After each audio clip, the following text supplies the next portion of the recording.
Nih, saya kasih rahasia ya. Ini diantara kita saja. Janji ya. Takbir saja. Kalau paham yang dibaca, itu nikmatnya tak terlukiskan.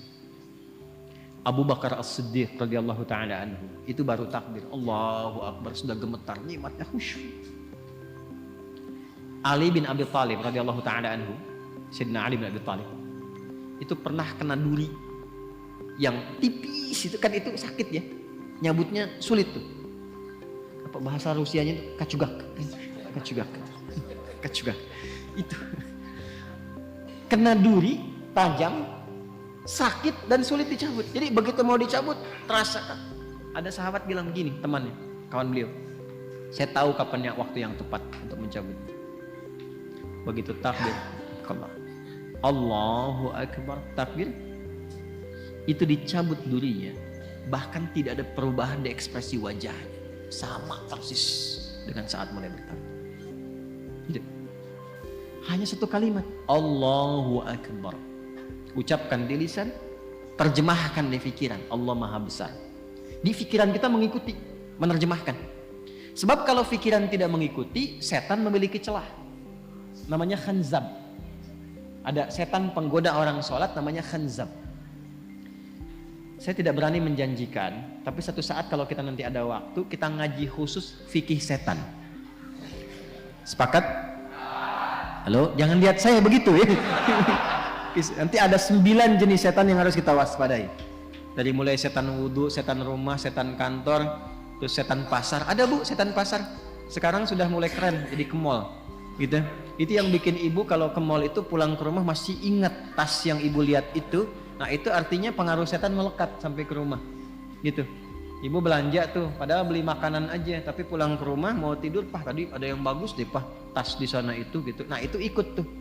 Udah lama tas kan masih banyak tuh, yang penting fungsinya bisa jadi ibadah. Oh iya ya Pah, ya Allah itu kan dihisab. Tapi yang tadi juga bagus kok Pah itu. Itu ke bawah. Itu setan pasar. Ya. Nah ini setan orang menggoda orang sholat. Kata Nabi langsung dalam hadisnya, ketika kita mulai bertakbir, idza kabbara aw bima ma'na kama qala Rasulullah sallallahu alaihi wasallam, fayaqulu syaitan, maka setan mulai beraksi. Ya. Dia berkata, uzkur kada, ingat ini, ingat itu. Ini kalimat ini sering saya sampaikan. Tadi kan sebelum Isya ya, waktu sebelum takbir kan kita fokus saja kan. Istau, khusyuk, sudah tahu, benar. Khusyuk, fokus. Nggak ada ingat apa-apa. Tapi begitu takbir, Allahu Akbar, langsung muncul semua di kepala tuh. Ini hujan berhenti apa enggak? Ini pulang bagaimana? Ya kan? Dan sebagainya. Muncul, betul kan begitu kan? Muncul kan? Betul. Nah berarti hadisnya benar. Dan Nabi nggak mungkin salah karena ada petunjuk wahyu. Hatta la yash'ura lil musalli kam raka'atan yusalli. Sampai ada orang sholat itu tidak menyadari berapa rakaat sebetulnya dia sedang menunaikan sholat. Pasti terjadi. Nanti subuh kejadian nih besok nih. Jadi begitu Anda takbir dari mulai tahajud, kalau yang tahajud, nanti kata-kata saya ini akan muncul lagi tuh. Allahu Akbar, ingat nih setan akan menggoda ini. Itu setan. Itu setan. Walaupun dia datang untuk mengingatkan, tapi tetap dia setan. Dia setan. Cara mengatasinya bagaimana? Nah, jadi mengetahui, memahami bacaan sholat itu menjadi penting untuk menepis itu. Jadi begitu bertakbir Allahu Akbar, pikiran menerjemahkan Allah Maha Besar, hati meresapi langsung. Ya Allah, aku berikrar Engkau yang Maha Besar. Tapi sebelum sholat bahkan aku membawa kebesaran dalam kehidupan. Sombong kepada kawan, merasa yang paling hebat dengan pasangan, yang tinggi dibandingkan dengan kawan, merasa yang paling agung, tinggi kedudukan dan sebagainya. Dibawa, bagaimana kalau Engkau wafatkan aku sekarang dan aku merasa dalam kebesaran itu, tobat ya Allah.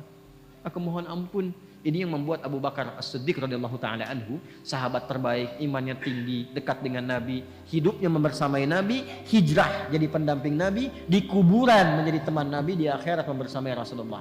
Itu takbir Allahu Akbar sampai menangis mengingat itu. Maka dalam kesadaran itulah kita mengucapkan Allahumma ba'id baini wa baina khataaya kama ba'adta bainal masyriqi wal maghrib. Khataaya, ya kecil di belakang itu ya pengakuan. Ya Allah, saya mengakui saya ini banyak salahnya. Hamba ini banyak maksiatnya ya Allah. Sedangkan hamba masih mengaku hamba-Mu. Hamba berharap surgamu, hamba berharap pertemuan dengan Rasulullah, tapi hamba mengakui hamba banyak dosa. Maka Anda katakan, kalau memang dalam sholat ini hamba pun masih membawa banyak dosa, ya Allah, dengan ampunanmu yang tanpa batas, mohon ampuni dosa hamba dan jauhkan dari hamba sejauh-jauhnya seperti Engkau jauhkan timur dan barat yang tidak pernah bertemu. Hamba malu bertemu denganmu ya Allah dalam keburukan. Itu maksudnya. Maka kita katakan juga di doa yang lain, ada 12 jenis doa iftitah. Ini atau wajjahtu wajhiya lilladzi fataras samawati wal arda hanifan musliman wa ma ana minal musyrikin. Inna salati wa nusuki wa mahyaya wa mamati lillahi rabbil la syarika lahu bidzalika umirtu wa ana minal. Makanya doa itu seringkali disandingkan dengan pembuka juga iftitah. Allahu akbar kabira walhamdulillahi subhanallahi bukratan wasila. Baru masuk ke wajjahtunya. Itu untuk menguatkan kepada jiwa. Ya Allah, aku merendah, aku pasrah. Hamba yang banyak salah. Aku hadapkan dirimu sepenuhnya, pasrah, sepasrah-pasrahnya pada penguasa langit dan bumi. Saya sholat, saya beribadah, bahkan hamba hidup, bahkan Engkau wafatkan hamba sekarang dalam sholat. Hamba pasrah ya Allah. Yang penting Engkau akui hamba sebagai seorang muslim.